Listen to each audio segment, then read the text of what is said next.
I'm great. I'm so excited to talk to you. I just finished the show last night and I this is a story and a case that I followed, so I felt like I was like the perfect person to watch because I felt like I knew Yeah, so much. Yeah. Um but yeah, you're from South Carolina. Did that help with kind of executive producing this series? yeah. It was. I mean, it was. I can't imagine.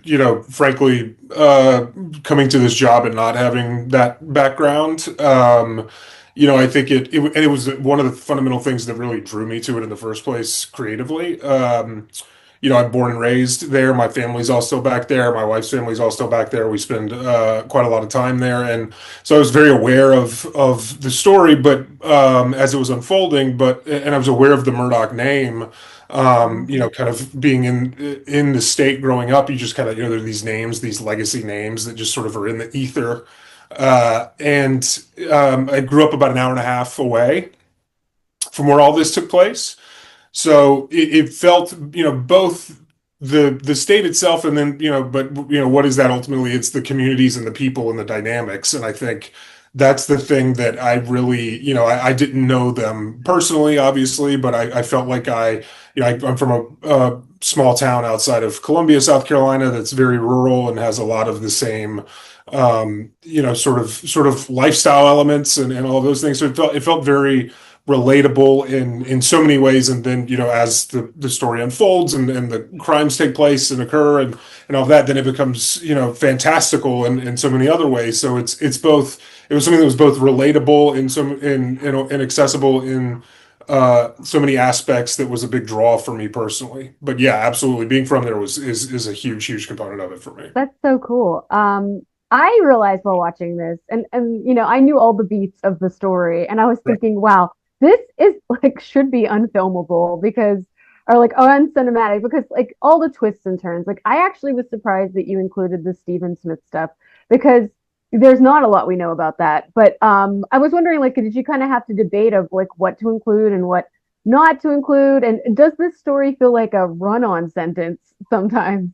Well, it absolutely no. That's a great way to describe it. I think it really was an exercise in streamlining and having to make creative choices about certain things. And it's so as knowing the story and as people who have followed it or now who have seen the show and then are coming to it. It is so complex and there's so many layers and there's so many different dynamics and different types of crime at play, so many different types of tragedy at play. And I think it was really a matter of, okay, we're not going to be able to cover every single aspect of this. I mean, there's a world where a show that's adapting this story goes on for 4 seasons, and even then you Yeah. still may not encapsulate everything.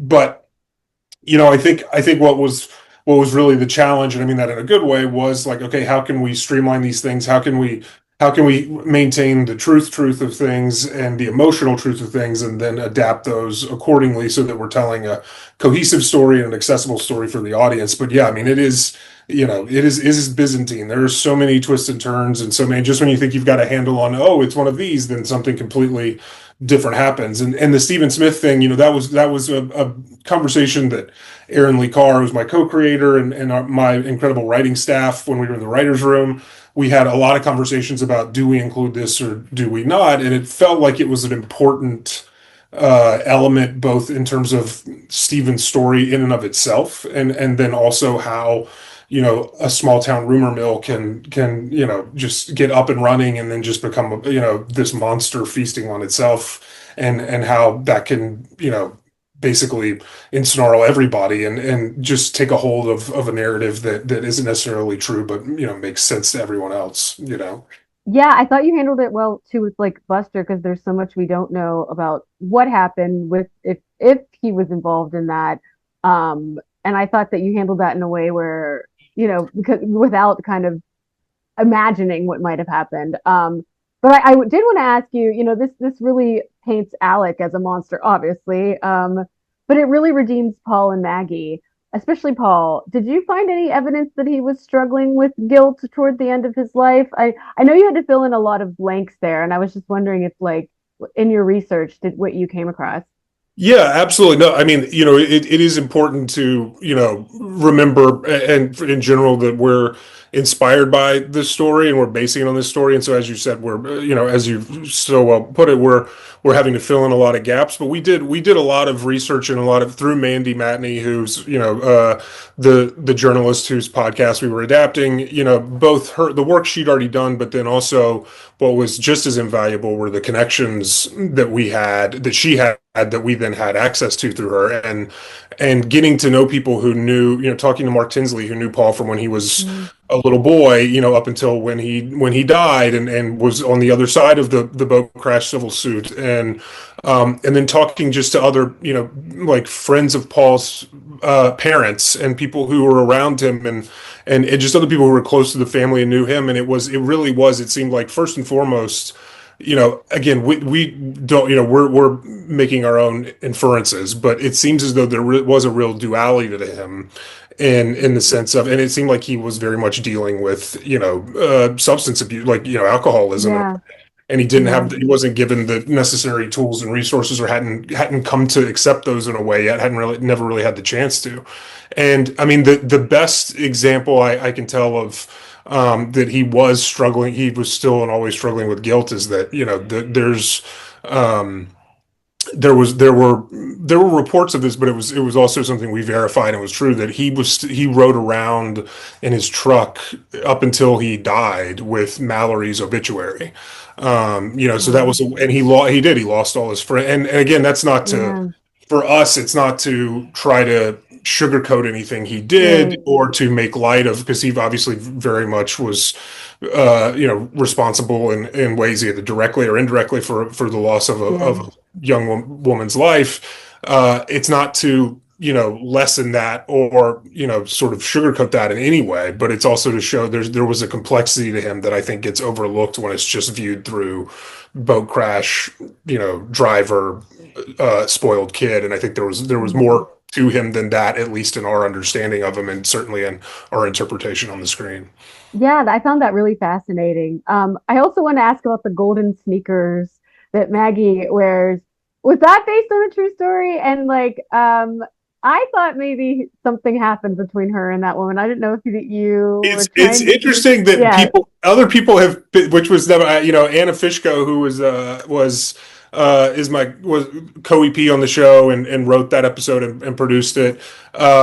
So she, some other people had raised the question of like some kind of connection between them, but it was never, that was certainly never it was an yeah, interesting to see that, but the reaction for us was simply, the dynamic there that we were dramatizing was simply, here was this woman who she could, you know, could reflect some of what she herself had not necessarily been able to yeah.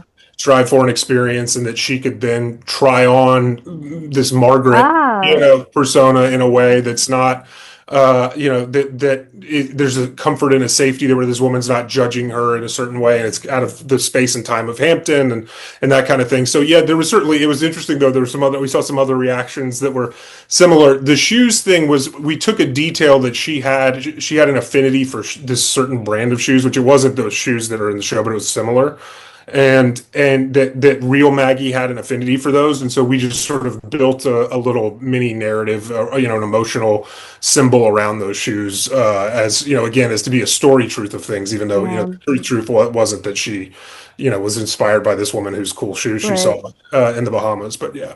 That was really, it was really heartfelt, like a really emotional moment when Buster comes across those in the like estate sale. I was like, Yeah, Um, yeah. which what was it like, having a presence like Patty Arquette disappear for the final two episodes? I mean, she's such a force in it, and I mean, it's such a risk. I mean, you have to obviously, but like, what was it like having that kind of popping that balloon and letting it just be the Alec Murdaugh show?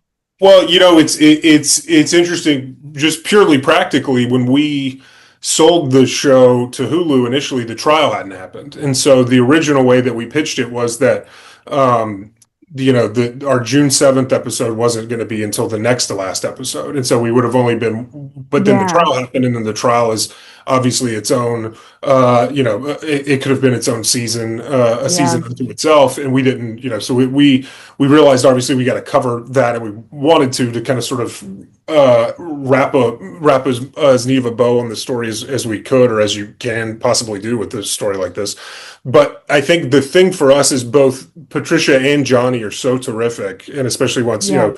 Johnny, we went through the casting and auditioning process. Patricia's Patricia, but then the two of them have such a bring such a humanity to their interpretations of Maggie and Paul, and that connection, that I think that the it's tragic and sad to not have them on screen, but then that's also the benefit, is that you feel the creative benefit is you feel Yeah. the loss of them. And then I think what it really did, the thing that it helps to have at that point is you've got Jason Clarke, who's completely disappeared into the role of Alec, Yeah. and is just so immensely and intensely watchable. And then also sort of pivoting towards, then like kind of passing the baton to Buster and his POV on things. Yeah. Harrison, who's around and percolating in the first half of the season, but really then now, okay, here's who's left with this to sort of pick up the pieces of what has become of his family, and what his family in a lot of ways did to themselves, Mhm. and what does that mean and look like for him. So I think that's it's a risk, but it's also, it helps to have incredible actors, and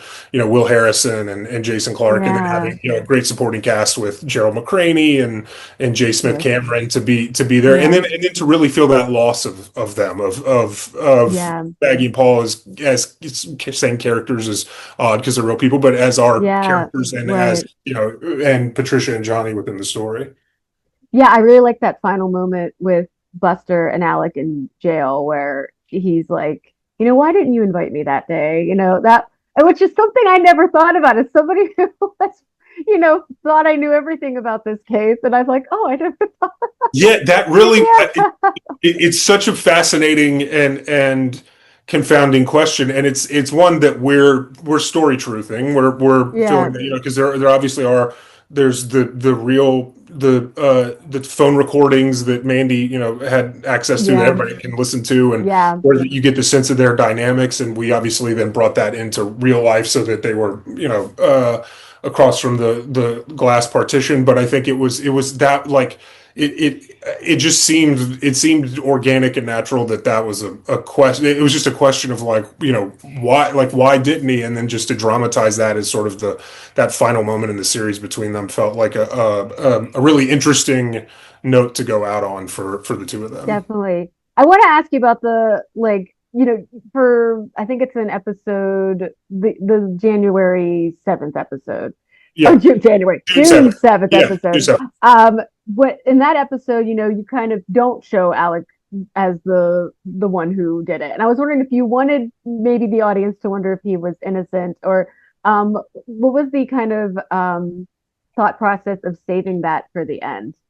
So it was something we had filmed that entire thing of a piece, what you see at the when we go back to it in 8 and see Alex's presence there, and then what you see in 6, we just filmed that of a piece to sort of give us options in post. But the thought, what going into it, was always to withhold his presence down there, because if in terms of processing and experiencing the story as you did, following it in real time, there were a few people who in the real story were like, I think he had something to do with it, and there's some suspicion there, whatever else. But honestly, generally, there was this outpouring of support for him, and this this sort of groundswell of people kind of coming together into the family. The civil suit was dropped by Mark Tinsley. This is in real life. And so it was like, in just for, like, let's live in the reality for, like, well, we don't know for sure. And how does that make us feel? Because the Buster didn't know for sure, and that, Right. like, and the community didn't know for sure that he did it. There's still some people in real life who believe that he did not do it, although obviously there's lots of evidence that he's been convicted of it. So the intention was just to, like, let's withhold, and let's also let the um, the shock of that moment sort of live on its own and sit with people before we bring this other layer into it, and then have it be sort of that, like, how could this happen? Who could have done this? It makes sense. If you know the story, you know it's him, but even then, this, like, well, we didn't see him. What does that mean? What is that? Just sort of like putting it back a little bit on the audience of, okay, like, what does this mean to you? What do you think? And then also watch as this story unfolds while he's living in this space where what he enacted did work for, in large part for a brief amount of time until it didn't, you Right. know. I actually thought, I kept thinking, whoa, the way you laid it out fits perfectly into what the prosecution was saying. And I was wondering, like, have you had anybody from like anybody within the case? Have they seen it? Did you have anybody, like, did you screen it for them at all? We've talked to Mark Tinsley, was somebody we connected with quite a bit. He was on the civil side of things, obviously not on Yeah. the criminal part of the murder trial. But what we had that was invaluable both for just for the entire series was we got the entire court transcript and the transcripts of the court. So we were able to go through that, and that's invaluable when we're dramatizing the courtroom footage and we're having to really condense and streamline things. But it's also that lays out everything you could ever want to know about, and it gets into court weeds of details about who parked cars where and stuff, where you're kind of bogged down in the minutia. But it gives you the breadth and depth of what their lives looked like in so many ways. And then that allows us to do our interpretation and our version of it. But I think we certainly were always using. We had a incredible research team, and Erin Lee Carr, who was my co-creator and one of our executive producers. She and Mandy sort of made sure and cultivated for us as the writers, and that we had just this voluminous research binder that was, I mean, as you know, was four doorstops in one, and we could basically turn to anything and say, this is what this specific moment was. This is what the June 7th, the night of. This is a minute by minute of whose phone was picked up when, and whose phone was unlocked when, and where the steps stopped, and all that. And so from then, we're not necessarily in that instance. We did try to recreate it as much and religiously as we could, minute to minute. But generally, we know if we're making a change, we know why we're doing it, but we know what it was based on.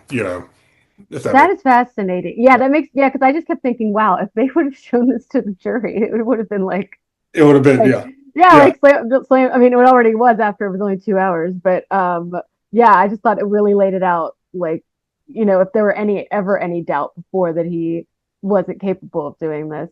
I only have like 2 minutes, but I did want to. I know it was a violent scene.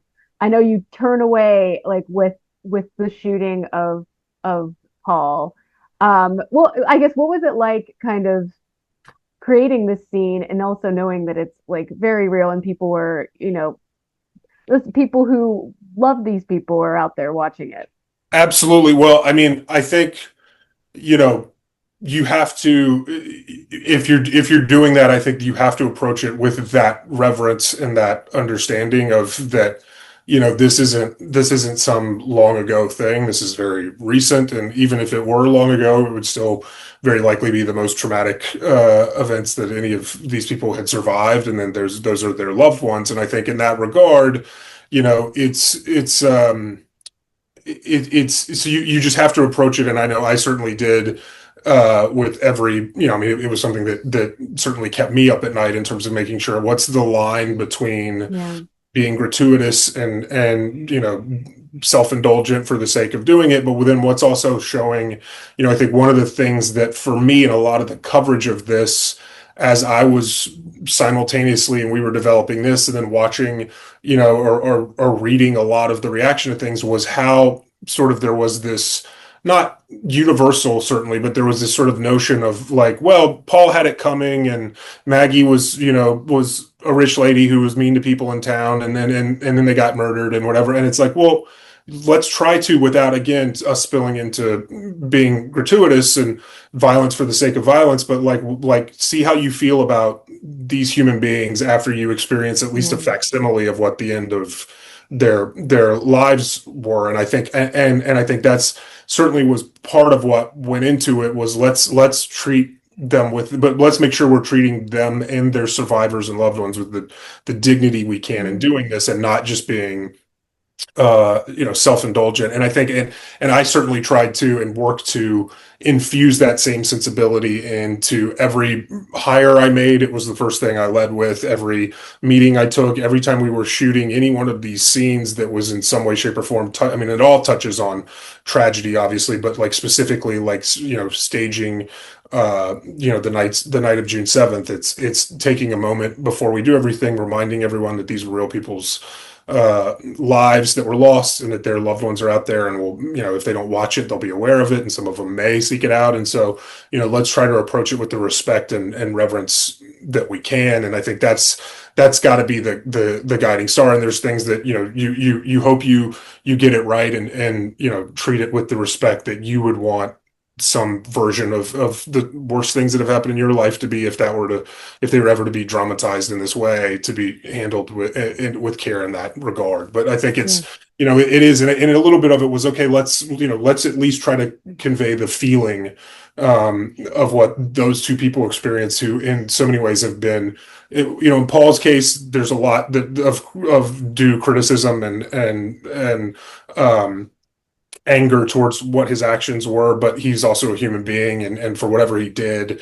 or didn't do, he didn't deserve Mhm. how his life ended. And Maggie was a mother and a sister and a daughter, and she certainly didn't deserve the way her life ended. And I think it's like that really was, sort of our okay, let's at least try to get the audience to experience some small sliver of that, and then see if that changes your interpretation of how you feel about these characters, and then by extension maybe the real people.